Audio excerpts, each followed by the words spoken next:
ফাইলটা রিজেক্ট হচ্ছিল 2024 সালের নভেম্বরে 20 তারিখ।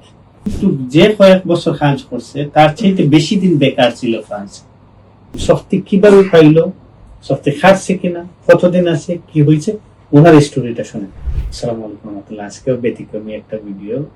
শক্তি থাকা সত্ত্বেও কিভাবে উনি কাজ পেলেন, বা শক্তি থাকলে কি জমা দেওয়া যায় কিনা, বা আপনারা দিবেন কিনা, বা কারা দিতে পারবে, বা উনি দিয়ে কিভাবে পাইলো, এমনিতে পেয়ে গেছে কিনা, এই জিনিসটা আপনারা জানলে, উনি কিভাবে পাইছে এই জিনিসটা জানলে হয়তো আপনাদের উপকার হবে।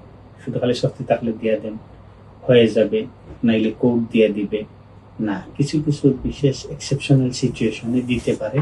এবং উনি কিভাবে পাইছে এই সিচুয়েশনের সাথে আপনাদের মিললে হয়তো আপনারা চিন্তা করে দেখতে পারেন, এবং পাশাপাশি বিজ্ঞ লয়ারদের সাথে আপনারা পরামর্শ করবেন। বা আমরাও যারা কাজ করি ছোটখাটো ভাবে, আমাদের সাথে যদি মনে করেন পরামর্শ করা দরকার তাহলে করতে পারেন। কিন্তু সিচুয়েশনে এক্সেপশনাল সিচুয়েশন হইলে কি সত্যি থাকা সত্ত্বে রিস্ক নেওয়া যাইতে পারে চিন্তা করে। এমনিতে খালি হয়ে যাবে দিয়া দেন, এটা যাতে না হয়। এবং এই ভিডিওটা শোনার পরে শেষ পর্যন্ত আপনারা বলবেন। অনেকে বলে যে আপনারা 100টা জমা দিয়ে এরপরে 2টা হয়, বিষয়টা এমন না। মেথিয়ন তসনে এইবার আমরা বেশিরভাগ জমা দিচ্ছি, 90% ফাইলের রেজাল্ট আসে, 80 থেকে 90%, 80 থেকে 90% ফাইলের রেজাল্ট এবার আসছে। 5-7টা 10টা ফাইল রিজেক্ট যদি করে থাকে, ওইগুলো এক্সেপশনাল কারণে রিজেক্ট করছে। যাক, আমি ওই আলোচনাতে না যাই, ওনারটাতেই তাকে কিভাবে উনি শক্তি টাকা সত্যি কার্ড পাইলো এবং ওনার স্টোরিটা শুনলে হয়তো আপনারা চিন্তা করতে পারেন। আপনাদের যেসব লয়ারদের সাথে আপনারা কাজ করতেছেন তাদেরকে এই স্টোরি শুনাইলে হয়তো তারা যদি আপনাদেরকে পরামর্শ দেয় আপনারা জমা দিতে পারেন তাদের মাধ্যমে। আমার উদ্দেশ্য হলো উনি কিভাবে পাইছে এটা শোনা। এর আগেও কয়েকটা ভিডিও করছি, বেশ কয়েকজন এইভাবে পাইছে, এই কি সিচুয়েশনে ছিল, ওনাদের কি ব্যতিক্রম, কি জন্য কার্ড দিল, এই জিনিসটা জানা প্রয়োজন। শক্তি টাকা সত্ত্বেও কার্ড পেলে এই ভিডিওটা করতে গিয়ে আমি অনেক সময় বলে পাই যাতে আপনারা ভুলভাবে না নেন। অনেকে 3, 3.5, 4 বছর হয়েছে, কাজ বেশি দিন হয় নাই ফ্রান্সে, তার আসলে এই সোসাইটির সাথে কোনো সম্পৃক্ততা নেই।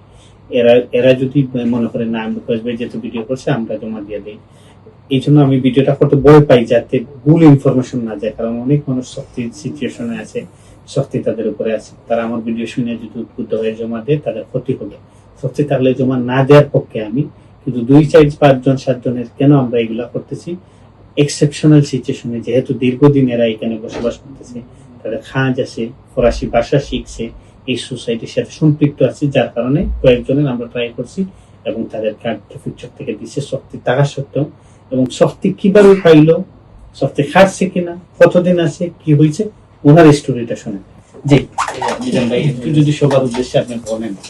আসসালামু আলাইকুম। আপনি কবে আপনার ফাইলটা রিজেক্ট হয়েছিল? ওনার ফাইলটা কিন্তু আমরা জমা দেইনি, রিজেক্ট হওয়ার পরে উনি আমাদের এখানে আসছিল, তাই তো? জি আসসালামু আলাইকুম। আমার ফাইলটা রিজেক্ট হচ্ছিল 2024 সালের নভেম্বরে 20 তারিখ। আচ্ছা, এখানে আমি একটু বলি, এই ফাইলটা রিজেক্ট হয়েছে উনি নর্মাল আওতায় নর্মাল ভাবেই ইমিগ্রেন্ট ফাইল জমা দিছিল। এরপরে রিজেক্ট হয়েছে 2024 সালের নভেম্বর মাসে 20 তারিখ এরকম। আচ্ছা, তখন রিজেক্ট হওয়ার পরে আমি যে সমস্ত থেকে জমা দিয়েছিলাম ফাইলটা, ওখানে গেলাম। ওখানে তারা তেমন একটা করে নেয় আর কি, যে আপিল করেন বা আপিল করলে অনেক কষ্ট, যে আপিলের যে কষ্ট অনেক বেশি চাইছে। তারপরে আমি মনটা খারাপ হয়ে গেছে যে ফাইলটা কেসটা পাইলাম না, রিজেক্ট হয়ে গেল, আবার তারা কষ্ট বেশি চাইতেছে। এই জন্য আমি ওদিনে একটা ভিডিও দেখি, কাজবের ভিডিওটা দেখে আমি কাজবের সাথে সন্ধ্যায় আলাপ করি, আসি শেষ মুহূর্তে। ভাই তখন অফিস কেউই নাই, আমি 2 জন লোক ছিল, আসি। তাই ভাইয়ের সাথে আলাপ করি, ভাই আমাকে আশ্বস্ত করে এবং ভাই অল্প কিছুতে আমাকে আপিল করে দেয়, অল্প কিছু কষ্টে আপিল করে দেয়। তাই আপিল চলতে থাকে। তাই ওই আপিল আমি প্রথম অবস্থায় হেরে যাই, দ্বিতীয় অবস্থায় আমি হেরে যাই। তখন কায়েস ভাই আমাকে একটা কথাই বলছিল প্রথম যেদিন আসছিলাম, যে ভাই লাগা থাকেন, আপনার কার্ড আমি ইনশাল্লাহ করে দেবো। কার্ড দেওয়ার মালিক আল্লাহ, কায়েস ভাই সব কিছু করে দিছে। তে আমার ওটা রিজেক্ট হওয়ার পরে কায়েস ভাই আমার জন্য নতুন করে ফাইল পাঠানোর জন্য একটা রন্ধন নেয় সত্যি থাকা অবস্থায়। তখন আমার সত্যি 6 মাস হয়েছে, মানে সত্যির বয়স। রন্ধ পাঠাইলে তারা আমাকে রন্ধপুরটা দেয় না, একদিন তো 2 দিন পরে মেল দিয়ে রন্ধপুর দেয় না। ওই রন্ধপুর বিরুদ্ধে ভাইয়া আবার আপিল করে।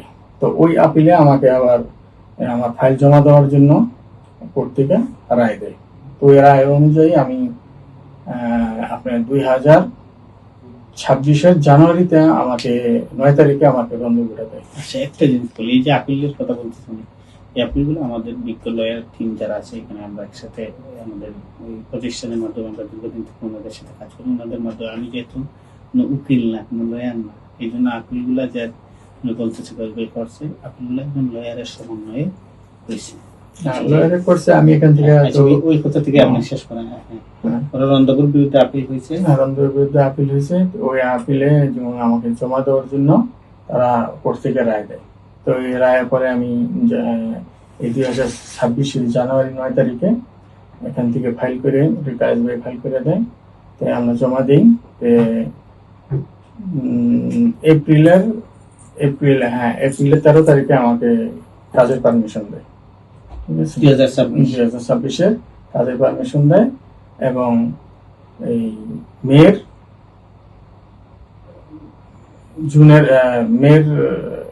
26 তারিখে আমি কাট পাই। এই মে মাসে মে 2026 আমি কাট পাই। 26/5/26। ইন্টারেস্টিং বিষয় হলো নভেম্বর মাস 2024-এ উনি শক্তি পাইছে। পরবর্তীতে ট্রাইব্যুনাল হয়েছে, ট্রাইব্যুনাল থেকে রিজেক্ট হয়েছে। এর পরবর্তীতে উনি আমার সাথে আলোচনা করছে, আমি দেখছি যে ওনার সিচুয়েশনটা ভালো। সিচুয়েশনটা কি আপনাদের এটা জানার দরকার, এমনি হয়ে গেছে বিষয়টা এমন। সিচুয়েশন হলো উনি কত বছর থেকে আছেন?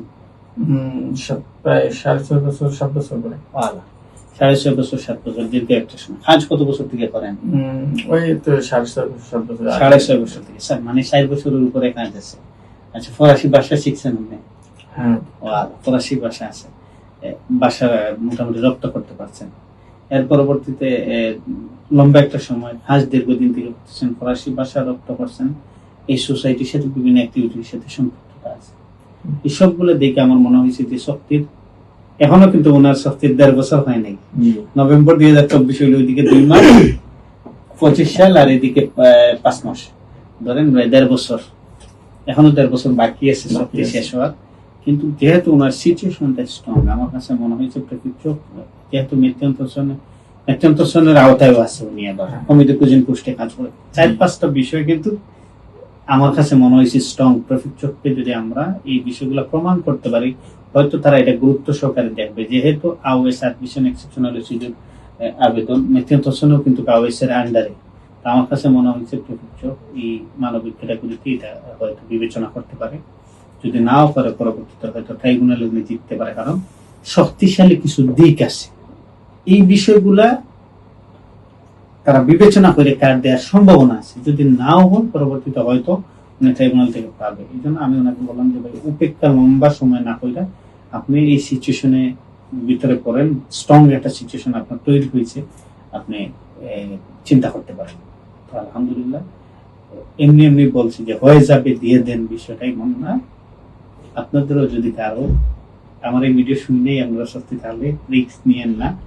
এরকম সিচুয়েশন যদি কারো তৈরি হয়, A2 সার্টিফিকেট আছে, B1 আছে ফরাসি ভাষা, আপনার ফার্স্ট মেথিয়ন্তসনের ভিতরে পড়ে, দীর্ঘদিন ফ্রান্সে হয়ে গেছে, সোসাইটির আরো বিভিন্ন কার্যক্রমের সাথে আছেন, তাইলে আপনারা রিস্ক নিতে পারেন। এবং কাজটা যাতে 4 বছরের উপরে হয়, এটা কিন্তু খুব খেয়াল রাখবেন। কারণ যদি কোনো কারণে প্রফিকচক থেকে রিজেক্ট করে, ট্রাইব্যুনাল সবচেয়ে বেশি গুরুত্ব দেয় 4 বছরের উপরে কাজ। এই সোসাইটি, ফ্রান্সের সোসাইটির সাথে আপনার সম্পৃক্ততা, আপনি ভাষা শিখছেন কিনা, আপনার দীর্ঘদিন হয়েছে কিনা, খাসটা। আবার আরেক জিনিসও বলি আপনাদেরকে, একটা রিজেক্টের কথা বলি, যে নর্মাল একটা ফাইল গত কিছুদিন দেখলাম যে দীর্ঘদিন হয়েছে, কাজও উনি 4 বছরের উপরে করছে, কিন্তু তারপরেও রিজেক্ট করছে। এখন আমি বুঝতে দেখলাম কেন রিজেক্ট করলো। ট্রাইব্যুনালের রায়ে দেখলাম তারা এই জিনিসটা বলছে যে উনি 7 বছরের উপরে হয়ে গেছে, মানে প্রায় 8-9 বছর হয়ে গেছে, কিন্তু যে কয়েক বছর কাজ করছে তার চাইতে বেশি দিন বেকার ছিল ফ্রান্সে। 4 বছর প্রায় করছে, 4 বছর। কিন্তু সমস্যা যেটা হয়েছে, ট্রাইব্যুনাল যখন রায় দিছে, এই জিনিসটা বলছে যে উনি প্রেফেকচার হয়ে যখন কার্ডের জন্য আবেদন করে তখন কিন্তু ওনার কাজের 4 বছর হয় নাই। এর জন্য যেদিন পর্যন্ত রিজেক্ট করছে ওই দিন পর্যন্ত কাজের হিসাবটা দেখছে। এটা দেখে ট্রাইব্যুনাল দেখছে যে না, কাজের চাইতে বেশি সময় ফ্রান্সে উনি কাজ ছাড়া বসবাস করছে, যার কারণে রিজেক্ট করছে। এটাও কিন্তু গুরুত্বপূর্ণ একটা বিষয়। এই জন্য অনেকে মনে করতে পারেন আমার তো 4 বছরে কাজ হয়েছে, তাহলে আমাকে রিজেক্ট করবে কেন বা কেন করলো, এটাও একটা কারণ হইতে পারে। দীর্ঘদিন থাকা সত্ত্বেও কিন্তু কারো কারো রিজেক্ট হইতে পারে ওই বিষয়টা বেশি সময় আপনি কাজের চাইতে বেকার ছিলেন, এটা দেখাইও কাউকে রিজেক্ট। কতদিন একটা আমি নিজে পড়লাম, এই জন্য এটা হুট করে এটা মাথায় আসলো, এটার কাছাকাছি ওনার সিচুয়েশনে। এই জন্য কারো বেশি দিন হইলেও রিজেক্ট করতে পারে, একবারে যে করবে না বিষয়টা এমন না। এখন উনি বলতে পারেন যে তাইলে অন্যরা পাইতেছে আমি পাই না। আপনার হয়তো তারা এইভাবে চিন্তা করছে যে আপনি 4 বছর কাজ করেন, ঠিক আছে, ফ্রান্সে আপনার 9 বছর হয়ে গেছে, 5 বছর আপনি বেকার ছিলেন। সবার হবে না, কিন্তু একটা ডিসিশনে আমি দেখছি যার কারণে এই কথাটা আমার মাথায় আসলো, আমি আপনাদের সাথে শেয়ার করলাম। তবে বেশিরভাগ ক্ষেত্রে যারা দীর্ঘদিন বসবাস করে, দীর্ঘদিন কাজ করে, সোসাইটির সাথে সম্পৃক্ত আছে, দেশের ইকোনমিতে তার ভূমিকা আছে এবং সে ফরাসি ভাষাটা রপ্ত করছে, সোশ্যাল অ্যাক্টিভিটির সাথে সম্পৃক্ত ছিল, অনেকগুলা বিষয় তাকে মানে সম্পৃক্ত আছে, বিদায় তাকে কার্ড দিছে। আমাদের মিজান ভাই এরকম একজন, শুধু এই মিজান ভাই না, আরো বেশ কয়েক, শুধু আমাদের মাধ্যমে জমা দিলে হয়ে যাবে এটা আমি আপনাদেরকে বলতেছি না। আপনাদের এই সিচুয়েশন তৈরি হলে আপনারা একজন বিজ্ঞ অভিজ্ঞ আইনজীবী দ্বারাই জমা দেন, আমাদের কাছে আসার দরকার নাই। কিন্তু আপনারা চিন্তা করতে পারেন, এই জন্য আপনাদের সাথে এই ভিডিওটি শেয়ার করার জন্য